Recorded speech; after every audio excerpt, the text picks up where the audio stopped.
Welcome to the Feeding Our Young podcast. Have you ever heard the phrase, nurses eat their young? Feeding Our Young is more than a podcast, it's a movement. It's a desire to see new nurses of all ages be supported and uplifted by their peers. And it starts with me. It starts with you. So join our host, Eric Miller, a registered nurse of nearly 20 years, an adjunct clinical instructor, and today's honored guest, myself, Callie Allen, and be ready to have your life uplifted so you can, in turn, uplift others.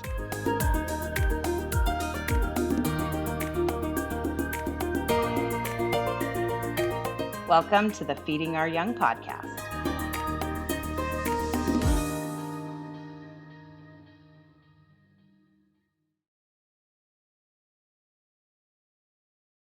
Hello and welcome to this episode of the Feeding Our Young podcast. Be forewarned, listening audience, this episode might go 4 hours long.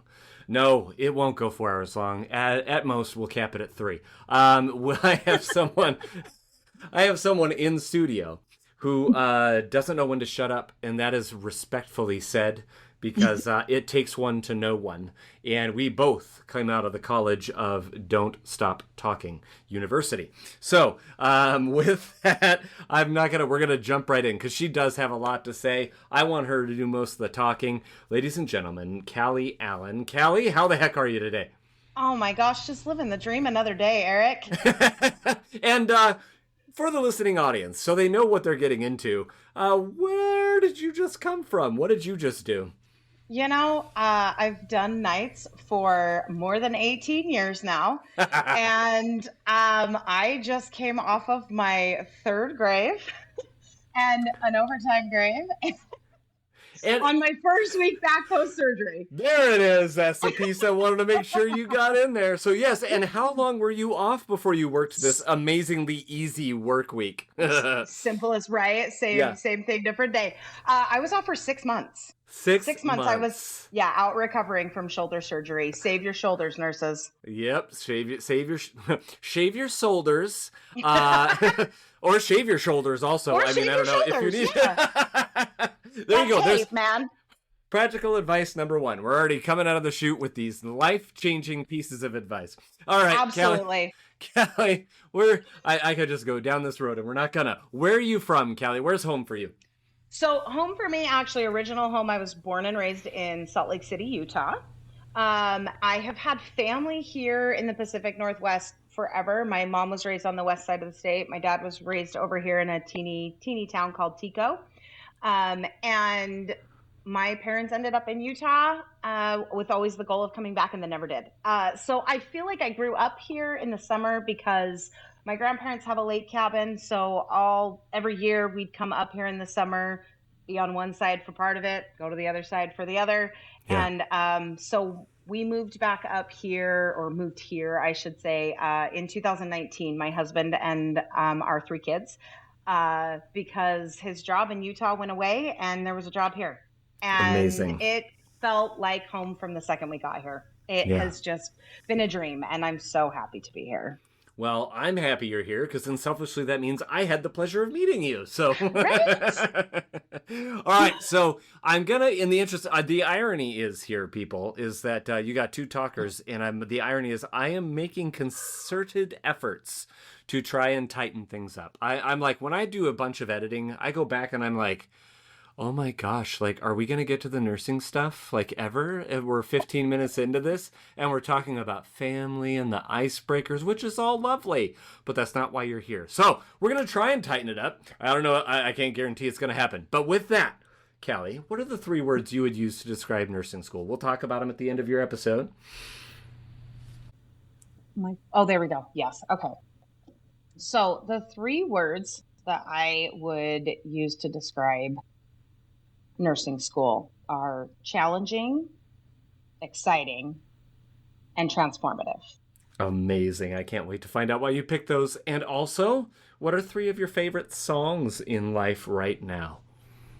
Okay, so I just saw Hamilton for the first time. Yes, it came in And town. I wanted oh, to go see it. Oh my gosh. oh my gosh, it was so good. Ah, I obsessed, obsessed. And so I've been listening to that on repeat since I saw it, the whole soundtrack, which is a long one. mm-hmm. So I really, really liked My Shot, the one that Alexander Hamilton sang. Oh my gosh, so good, so So good. good. The second song that I tend to gravitate towards often, again, another musical, is Defying Gravity from Wicked. And that's actually because my youngest, my baby Hazel, she's 8, but she'll always be my baby. Mm-hmm. She absolutely fell in love with Wicked. I thought it might be a little bit old for her, but it wasn't. And she's obsessed, and it is our thing. And so I listen to that all the time. Awesome. And then the other one that I listen to a lot is I'm Not Okay by Jelly Roll. And I really like it because I think it's so honest and it says the thing all the way out loud that I think a Yeah. lot of people feel a lot uh in a lot of life anymore is like it's not okay, but it will be. We'll get there. And every time I'm going through something and think like this is the hardest thing I've ever done, or I can't even believe that this is happening, I can always look back and I'm like, yeah, but I mean, like, I got through that too, right? Like, we've Yeah. survived all of our worst days so far, Yeah. and we're still standing. And we're still standing. Oh, I love it. I love it. And I think that's the third time that song has come up. At least the second time officially since I started asking that question, and a third retroactively from someone in one of my earlier honored guests who didn't get a chance to answer that question until after the fact. So that's how important it is, people. If it's coming up by different people in different aspects of life, it's important. Go listen to it. That being said, Yeah. now, you have been prepared. You know what's coming next, Callie, but you don't know what's coming next. Is that correct? It's true. It's true. But it's you, Eric, and I trust you implicitly. It's either famous last words or we're great. No, we're so good. Now, for the listening audience, I just finally did the math. I was like, so what's about to happen, as you already know, is the patent not pending unofficial Feeding Our Young personality test 2.0. 2.0. So I was like, well, I'll wait till the first one comes out and people are listening to that before I change the questions. Goodness gracious, that one hasn't come out yet. It's due to come out next week. But the idea is that I went back and counted. I'm like, I asked the same questions of 22 honored guests. That's way too many. I'm going to do 10. We're going to change it every 10 honored guests. So, Callie, congratulations. You are the first honored guest to receive 2.0 version of the Feeding Our Young personality test. Are you ready? I am ready. Okay. You may give rapid fire answers and or include a little bit of rationale if you want, but Okay. here they are. We're going to find out exactly what type of person you are. First off, It's dangerous. would you rather never be able to go out during the day or never be able to go out during the night? Night. Okay. Would you rather lose the ability to lie or believe everything you're told?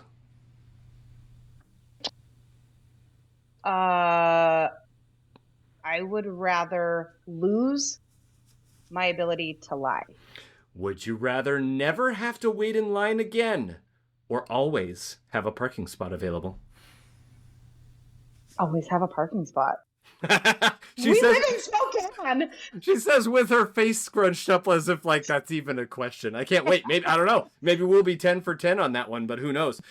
Would you rather? Now, assuming, of course, that your one wish cannot be, can I have more wishes? Would Okay. you rather have one wish granted today or 10 wishes granted 20 years from now?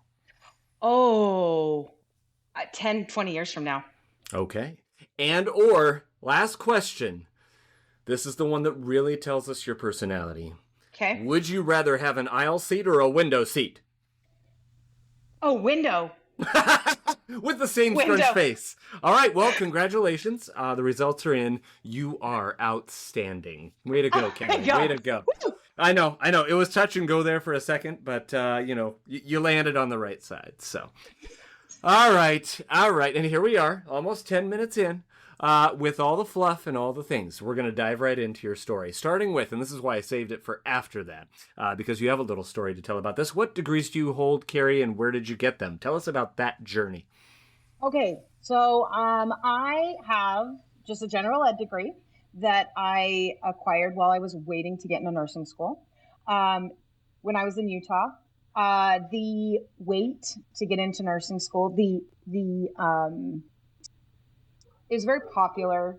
People wanted to either be nurses or teachers. Okay. And so there was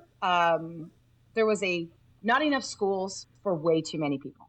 Yeah. So I started college right out of high school and worked through all of my prerequisites, wanted to get everything done so I could apply for nursing school. And I did that, and I got accepted. I was at Salt Lake Community College. And you went to school and became a nurse, right? I did. Yeah, it was so easy. Just like boom, boom, boom, boom. So I applied. I was so excited. I finished everything, and I applied, and I got my letter of acceptance with an entry date. So this was 2006, and I had an anticipated entry date of fall 2013. You guys, to 7 year wait. Like, 7 years. Oh my gosh. And my sister was here,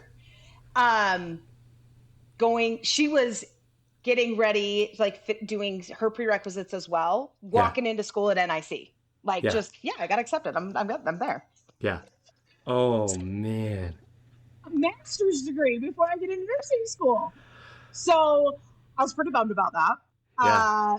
Because they put you on a waiting list at the community college. They were just like, yep, we'll when we get to your number, we'll take you. So I transferred up to Weber State University. I call it Utah WSU, not go Cougs, go Wildcats. But I went up there and finished what I needed to get my general ed degree. So just an associate's of general education with an emphasis in science. And then I applied for their program and I didn't get in. And I was crushed. I will still get emotional about it. I was so sad. But it was a very competitive program. So while they didn't do a wait list, they said they usually had anywhere from 400 to 450 applicants for 90 spots. And they only did one cohort a year that started in the fall. So I didn't get in that year. I applied the following year and I got a letter of acceptance telling me that I was an alternate. And I was excited, but kind of cautiously, because I was like, what does that mean? So my mom, who's always been just my ultimate cheerleader, always there for me. We went to they had a meeting that you could go to with the the guidance counselors at the school, the people that were in admissions, to help you understand what it was on your application that didn't help you make the cut, right? Because it was a points-based thing. So they looked at your science GPA and your overall GPA and your essay, and do you have your CNA license? And all of these things got you points, including if you were a male, you got an extra point. What? Yeah. Rude. Yeah. I was like, are you serious? Wow. So we went to this informational meeting to find out, okay, what were my points? What do I need to do to look better on the application so I can get more? Because they would just do your points and then go down the list 90 spots and say, okay, you guys are in. And then they would take about 10 more people and say, you guys are alternates. Should anybody not want their spot? So we get up to the desk to see the guy. They have 4 or 5 people waiting and all these lines and people just waiting to get up and see what their score was. And the guy opened it up and he was like, my mom's like, what does she need to do? And he was like, just wait.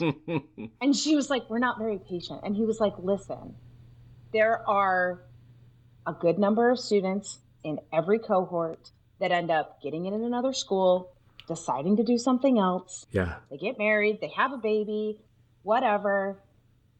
Just give it a second. And sure enough, a week later, I got my acceptance letter that I was in. You said, alternate, and immediately in my mind, I translated it to understudy. You're just waiting for the lead role to get sick, ill, injured, have Yeah, a kid, exactly. whatever, and you get to Exactly. fill that role. So, Bam. Yes. So I got into Weber State. It was an incredible program. I enjoyed it very much. So I got my ADN, my associate degree, and I got surprise pregnant my last year of nursing school, like in the fall, going into clinicals and all of the things. I took my NCLEX 26 weeks pregnant, and I made a joke like they were asking to see my tattoos before I went in to take it, right? Like they were like, we need to see your tattoos. And I was like, oh, I was like, do you want my firstborn? And the guy like looked at me and I was like, oh my God, I'm sorry. I didn't mean it. I'm so sorry. um, so I got my associates and did not go right through. They had just started doing an RN to BSN bridge program. And because they were just starting it that year, they were going to let everybody that was in that cohort have an extra point to apply to get into that, because that was also a very coveted program. Again, too many people in Utah, not enough nursing schools. And so it was hard to get in anywhere. And so I thought about it and I was like, my baby is only going to be a baby once. I only get to be a first-time mom once. School will always be there, was kind of my thought. It's always going to be there, right?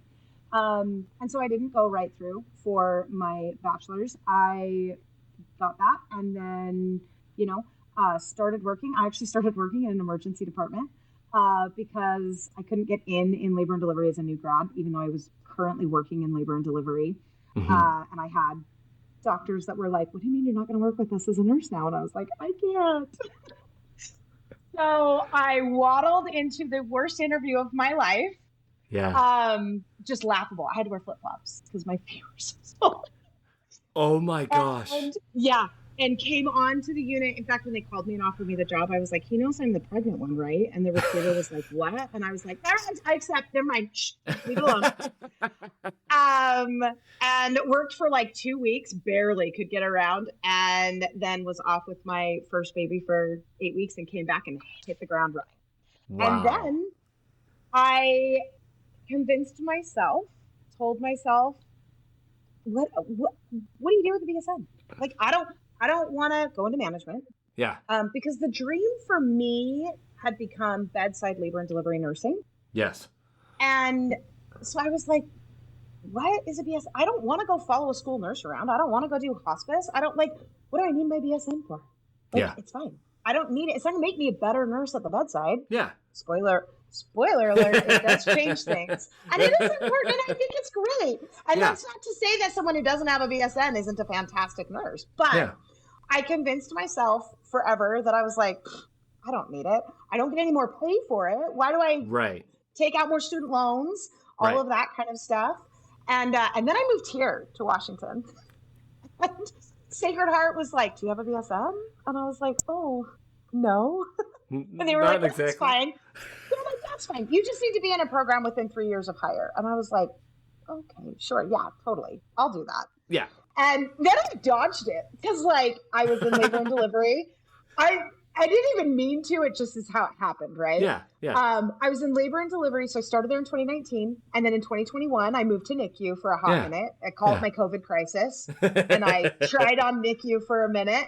Yeah. And so that timer started over.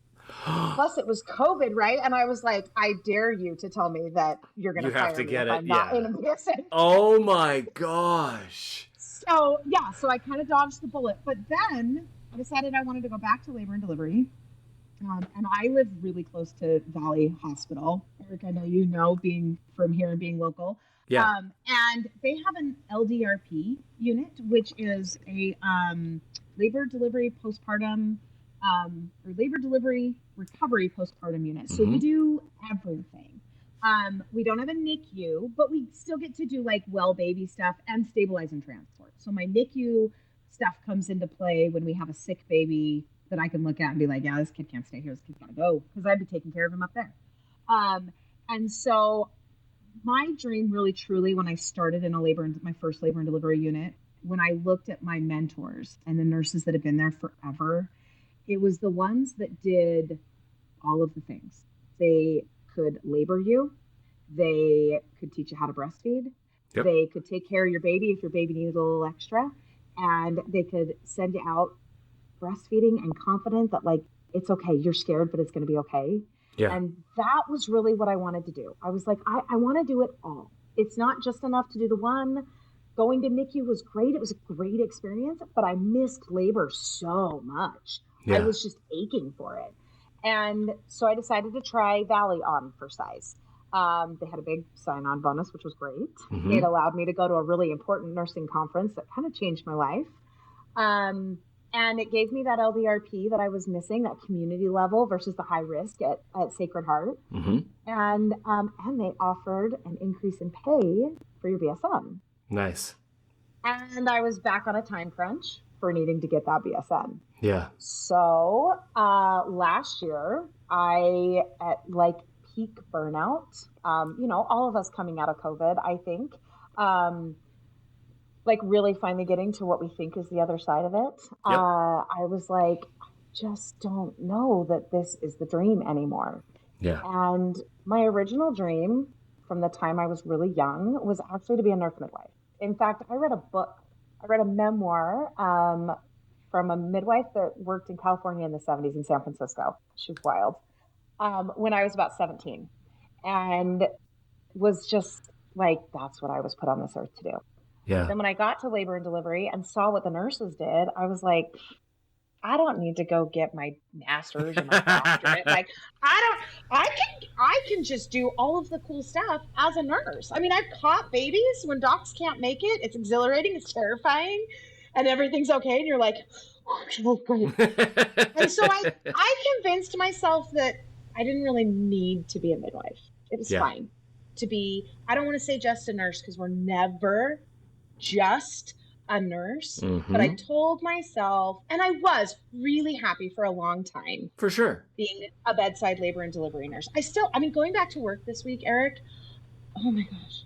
I mean, I'll get emotional about it. The first patient that I got to go in and see, so sweet. Oh. And she needed that TLC. She needed some help just getting over the fear and stuff that she had first time mom. Yeah. And I went and saw her on my next shift because she had delivered, and I wanted to go in and say, hey, and congratulations. And she touched my arm and just said, thank you so much. Like, everything you said last night was just so helpful, and I really appreciate everything you did. And I was like, that's it right there. I mean, that is my warm fuzzy. That is my reward. That is the thing that fulfills me and keeps me there at the bedside and makes me think that I could never leave the bedside. But I am very motivated to continue to do more. And having gone to the nursing conference that I went to in 2023 was really what made me think, it just lit this fire in me again. Yeah.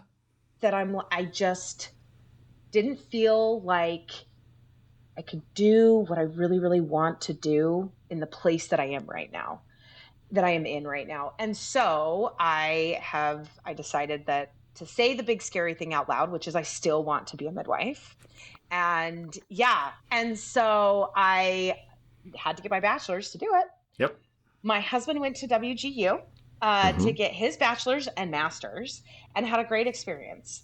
And I was a little nervous about getting out of the traditional brick and mortar, go to class, sit in a desk, listen to a lecture. I have ADHD, and the procrastination is real. And the hyper focus that allows me to still get everything done, even if it's at the last minute, is also very real. But I was like, is this just going to be way too stressful? Because it's all self-paced. It's all like, you get on and do it when you want to do it, when you can do it. And I started. My mentor called me. I had to do my little meet and greet with her, right? Mm-hmm. Mm-hmm. And I wasn't rude, but I was like, listen, Nancy. Listen here. I said, I am not here to have a good time. I'm not excited about this. I've actually never wanted to do this. I said all of this to her. I said, this is just a necessary evil to get to where I want to go. And I said, it just feels like another one of the, in nursing school, they talk about all the hoops you have to jump through, right? The hoops to get into nursing school and the hoops in nursing. Like, there's just always a hoop. And I was like, this is just another hoop for me. And she's Mm-hmm. like, that's fair. That's totally fair. She was actually we're dear friends now. And now we can be friends on social media because she's not my mentor anymore. And I just adore her. Awesome. I adore her. But I was like, I am here to get this done quick. And I'm only doing this here because it can get it done quick. Because I really wanted to go to WSU. Go Cougs WSU. Yeah. And I got to the end, Eric. Oh, I'm going to get emotional. And I got,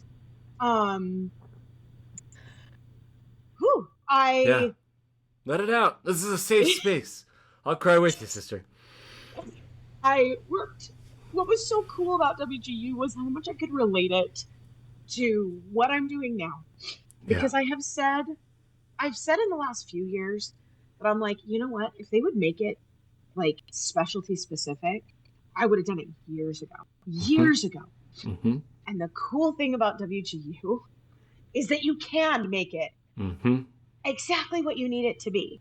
Yeah. And so every paper I wrote had me digging deeper in my specialty in labor and delivery and going down rabbit holes I didn't even need to go down, but I ended up there anyway. Mm-hmm. And I wrote this paper that I was so passionate about and I felt so good about. And I submitted it. It came back, it passed for submission. I was like, yes. And a couple weeks later, I get an email that says it's been nominated and been awarded an excellence award. Oh. And I was like, oh, that's cool. That's nice, right? I got to see what the evaluator wrote about my paper. And I was absolutely like, oh my gosh, like they were really impressed with what I wrote. Yeah. And then I was looking at further into some things in the handbook, and I realized how actually that award is a really big deal. So they only give it out to 1% to 2% of the submissions that they get. And I was like, oh my gosh, wow. So that got me all hyped up, right? I'm pounding all these classes out. I did 25 credits in about 4 months.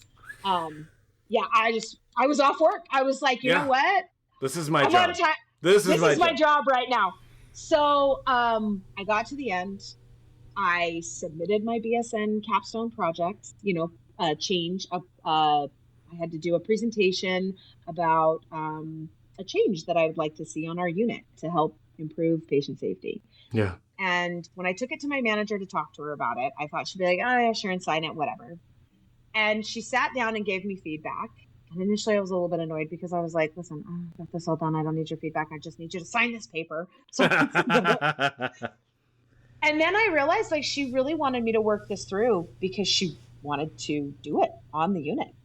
And I took her feedback and totally refocused my paper, essentially kind of rewrote it and submitted it, and it passed.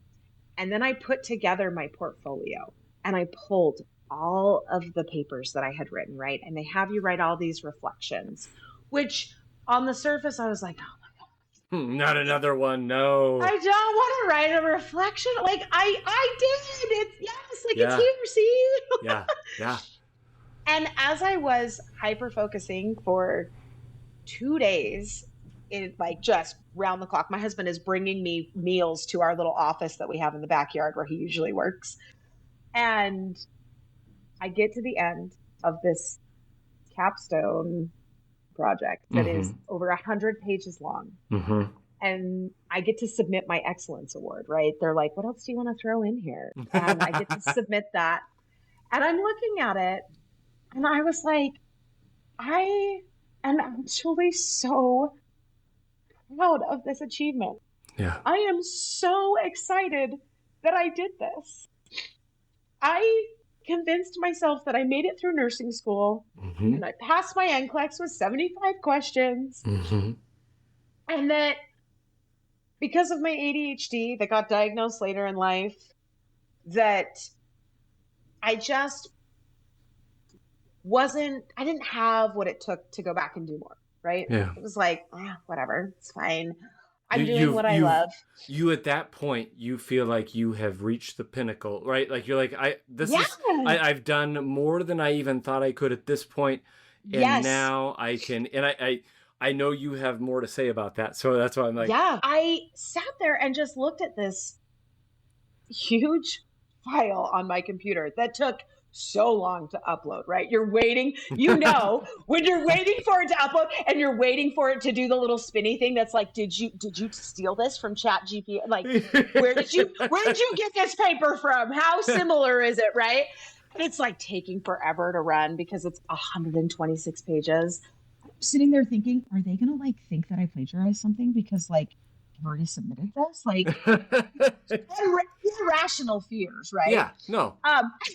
And genuine. Those aren't irrational fears. And for those that don't understand exactly what we're talking about here, having gone through the WGU process myself, they go through and they verify. You submit this paper, and then within a relatively short period of time, they can go through and see, it's a similarity report, and you have to be under a certain percentage. And if you're not under that certain percentage, then they come back and say, hey, what's going on, and so on and so forth. I mean, and it could be totally benign. It's not like you're trying to cheat, but they'll go back and say, hey, what's that?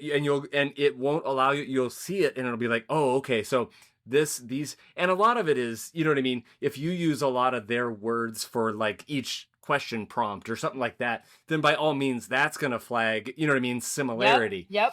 But they're looking to make sure that what you're doing is genuine and hasn't really been done before. So that's just a little background on that. So yes, so not irrational fear at all. You're watching that thing. I've sat in that seat going, oh, okay, what is there something that somebody had the same idea that I did and they somehow, you know what I mean? Like, oh my gosh, like this is horrible. We just like, somewhere it like, I must have seen something and then wrote something that was just in my brain. So I'm like, it's spinning and I'm sitting there and I'm thinking about it and I'm looking over these papers that I've written, these papers that, Eric, every time I checked in with my mentor and like finished another class, I was like, I said this every single time. I was like, I don't want to admit it. And she would laugh and I'm like, I just don't want to say out loud that I'm enjoying this because I wasn't going to enjoy this. I was hoping that this was not important, that it didn't matter. Yeah. It matters. Yeah. It matters. And it was so amazing. And I couldn't believe what I had done. I was so overwhelmed with just this feeling like, oh my God, this is so amazing. I had no intention of walking for my BSN. I was like, I'm going to walk for my master's. It's fine. I got done with this and I was like, graduation ceremonies, graduation regalia. How do I find, like, and I hit submit and I went and laid in my bed and I just cried. I could not believe that I had done this. Yeah. And it felt big to me, but the response from so many people was overwhelming in the best way. Yeah. I have a dear friend who sent me a bouquet of roses that was this giant bouquet. Like came home and it was on the porch and I looked at my husband and I was like, oh, did you get me flowers? And he was like, no, but I feel like a dick now. It's like, they're not for me. And I was like, oh. And like I posted about it and I had so many comments that were like, oh my God, like that's amazing. What an accomplishment. You reached out, you're like, hey, want to be on my cool podcast? I was like, oh my gosh. And I got all fired up again. I have all of the feels and I like forgot that I had a passion for learning. Like I have said forever and ever and ever that I could sit and listen to a lecture about labor and delivery or women's health all day long. And it's true, I could. And then I got to just do it myself, right? Like I got to like explore. It gave me the opportunity. I had to do some clinical hours and I was like, I don't want to follow a hospice nurse. I don't want to follow a school nurse. Maybe I could follow a midwife. And then I went, oh my God, Planned Parenthood. And I got to go to Planned Parenthood and do my clinical shadow hours there and like open. Oh my gosh, Eric. I finally found the only other thing I could do with my life, which is Planned Parenthood, because I was, oh my gosh, so inspired and impressed by what they are doing there. And so anyway, it has been so much more than I thought it was going to be. Yeah. And in this last year, the growth that I have experienced, the like mind shift that I have seen, and just that I got online after I graduated and couldn't get to the library app at first. And I was sad because I was like, I want to go, you know how you can save like the articles? Yeah. I wanted to go open up my folder that I was like, I had 100 articles for all of my 7 papers. Yeah. I was looking for something and I was like, oh, that's not what I need, but I want to read that later. And I was so sad because I was like, I can't get. But my mentor was like, no, you can. You have access to that for life. And I was like, oh. And then I was like, oh my God, who am I?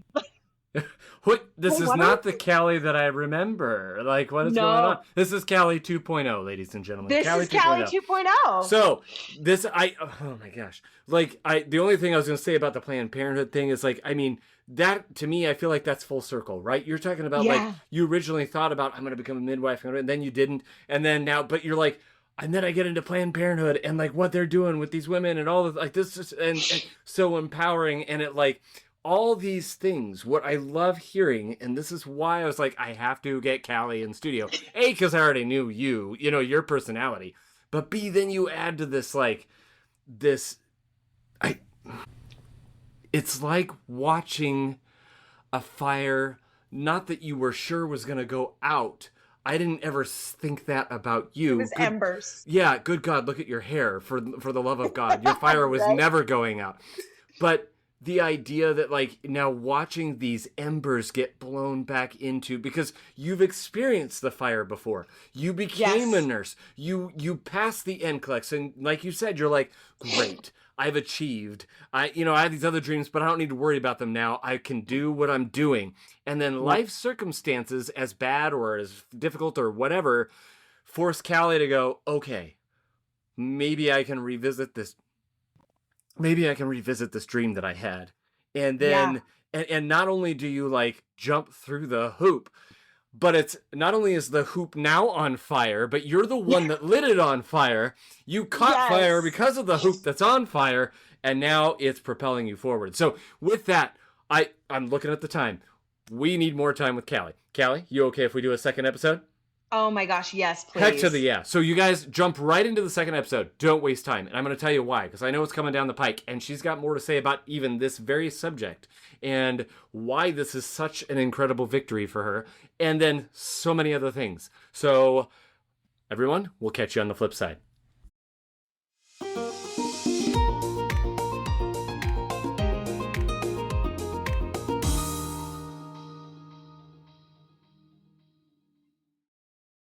Here's what's happening on the next episode of Feeding Our Young.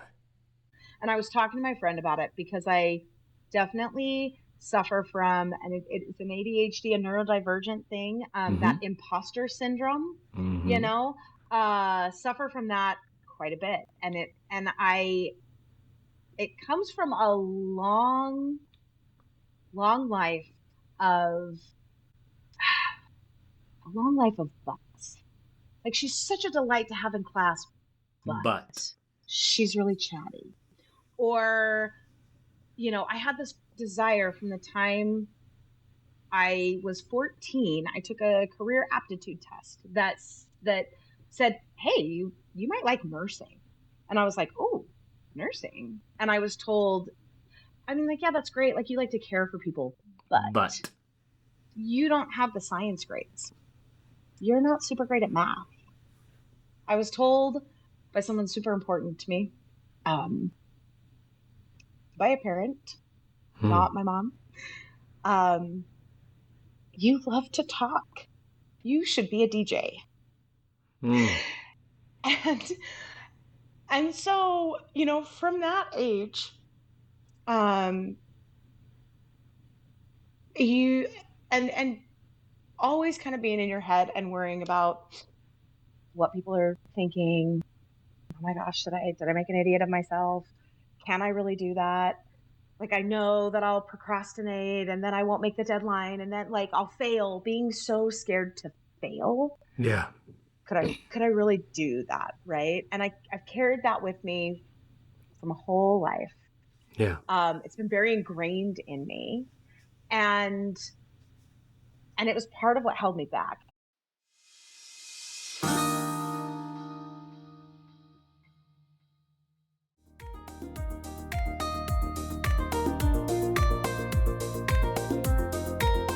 Did you like today's episode of Feeding Our Young? Let today's honored guests know by emailing us at thanks@feedingouryoung.org. Also, if you are a nursing student, nurse, or a nursing instructor and would like to be featured on a future episode, please email us a few details about yourself at the very special email address mystory@feedingouryoung.org. If you have a question you would like addressed in a future Q&A episode, please send it to q@feedingouryoung.org. For all other inquiries, please email us at info@feedingouryoung.org or text us at area code 509-ALL-THEM, 509-255-8436. We're so excited to have you return to hear our next honored guest. Be sure to follow us on TikTok, Facebook, Instagram, and YouTube at Feeding Our Young LLC. Again, that's username Feeding Our Young LLC. Until next time, be encouraged and go find someone to encourage today.